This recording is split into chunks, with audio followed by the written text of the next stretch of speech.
CADAL presenta Cuarto de Hora, tu programa semanal especializado en realidad latinoamericana e internacional, conducido por Jorge Elías.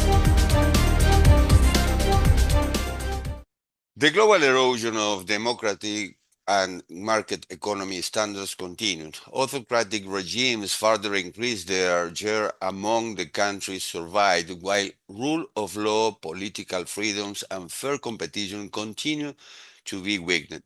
This is just the beginning of the latest Transformation Index, TBTI 2026 report, titled Repression Meets Resistance, published in Spanish by CADAL. Joining us today is Dr. Hauke Hartmann, senior expert at Bertelsmann Stiftung and one of the lead directors of the BTI. This study presents a sovereign global outlook. For the first time in 2 decades, autocracies represent a clear majority. However, the report also highlights key areas of democratic resilience.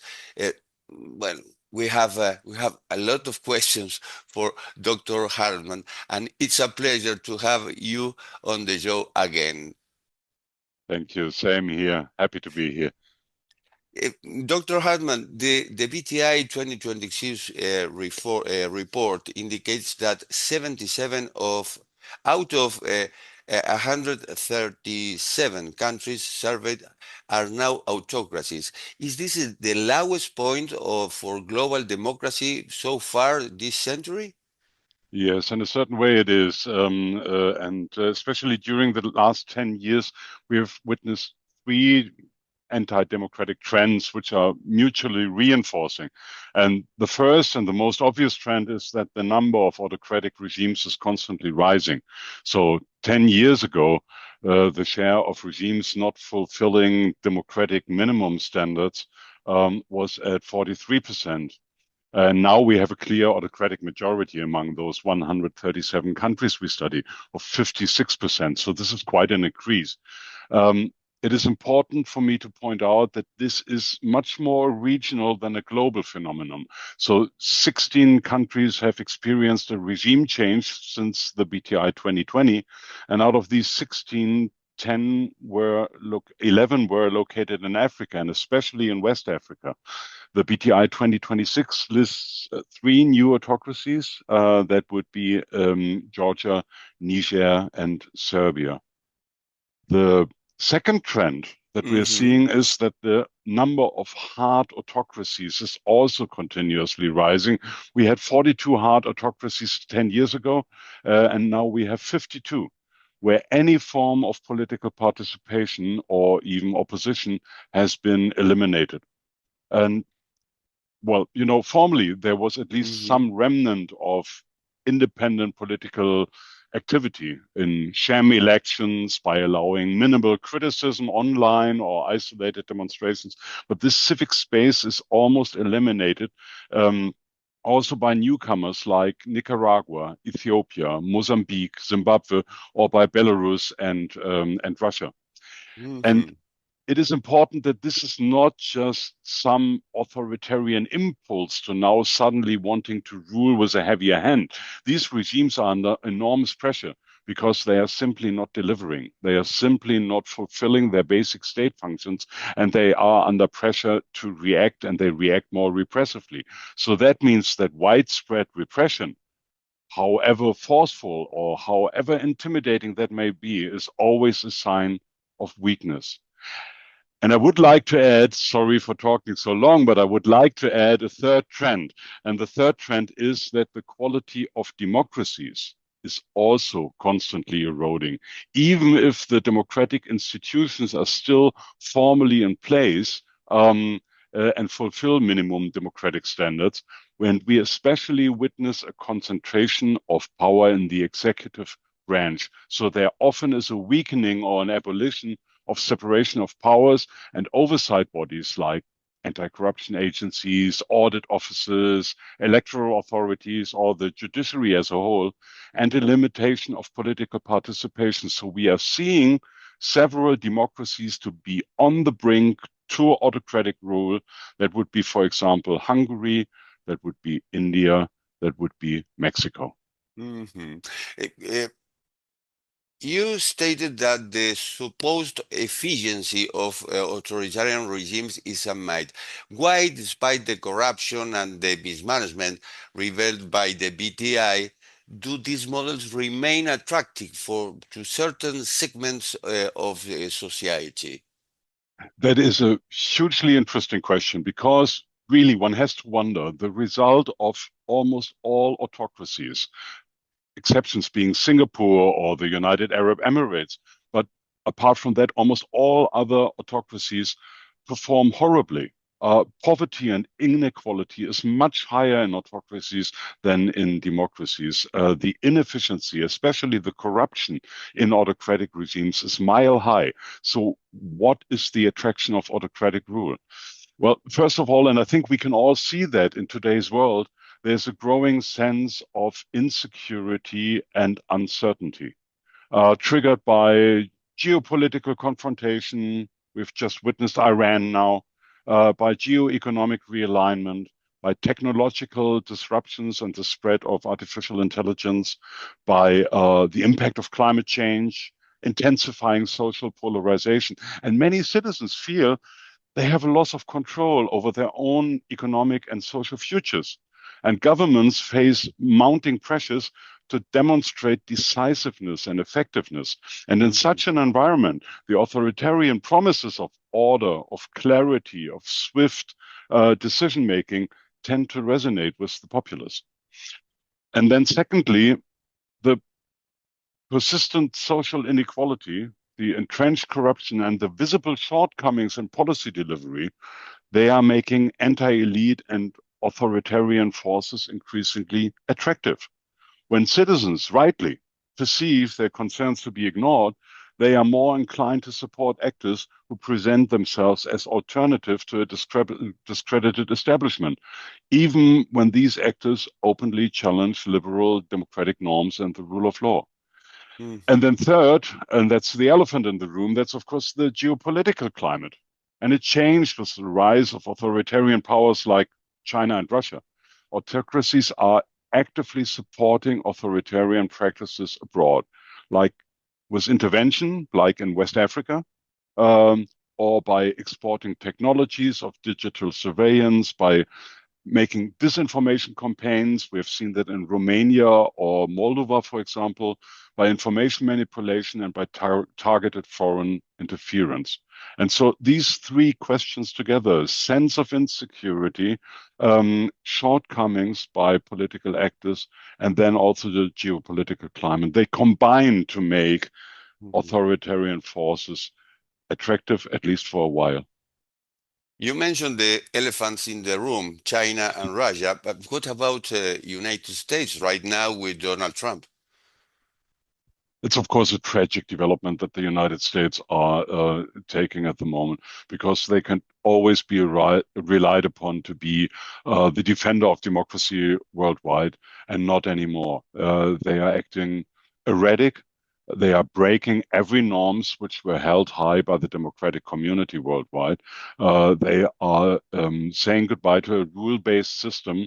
They are blocking the WTO. They are openly in violation of international rule of law, and they have a president that can no longer be trusted to be defending democracy. It's a tragic development, and it's a heavy blow to all the democracies worldwide. And what about the political polarization, especially, you know, in the United States, but also in Europe? Yes, there is a political polarization that is triggered by the forces that I just described, by the sense of insecurity. Migration is an issue also in Latin America, I know, that is triggering additional insecurity. Societies tend to be polarized, and it depends really upon the quality of certain democratic institutions and communication in order to bridge the gaps that are happening in society. But yes, we are seeing a growing polarization in several democracies in North America and in Europe. The report warns that even in democracies, standards are failing, especially regarding freedom and press and of the press and assembly.